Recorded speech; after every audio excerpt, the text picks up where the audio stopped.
বড় ঘরের মধ্যে রয়েছে বেশ কয়েকটি খাঁচা। সেই ঘরে খেলা করছে একটি বাঘের বাচ্চা। সেই ঘরে রয়েছে একটি রাজহাঁসও।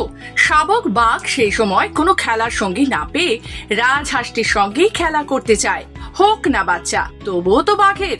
তাকেও রীতিমতো নাজেহাল করে ছাড়লো এক রাজহাঁস। এই মজাদার ঘটনার পেছনে একদম সিনেমার মতো এক মুহূর্ত তৈরি হয়ে গেছে, যেখানে একটি বাঘের ছানা খেলার ছলে রাজহাঁসকে বিরক্ত করে, আর তার ফল হয় একেবারে উল্টো। রাজহাঁসটি যেভাবে পাল্টা আক্রমণ করে এবং শেষে বাঘ ছানাকে খাঁচার মধ্যে ঢুকিয়ে দেয়, তা যে কাউকে অবাক করে দিতে বাধ্য। এই ভিডিওটিতে শুধু মজার নয়, এটি একটি গুরুত্বপূর্ণ বার্তাও দেয়। প্রকৃতির কোনো প্রাণীকেই ছোট করে দেখা ঠিক না। হাঁসটির সাহস আর আত্মবিশ্বাস সত্যি প্রশংসনীয়। প্রকৃতিতে প্রতিটি প্রাণীরই নিজস্ব সাহস এবং প্রতিরক্ষা কৌশল থাকে, যা কখনো কখনো আমাদের অবাক করে দেয়।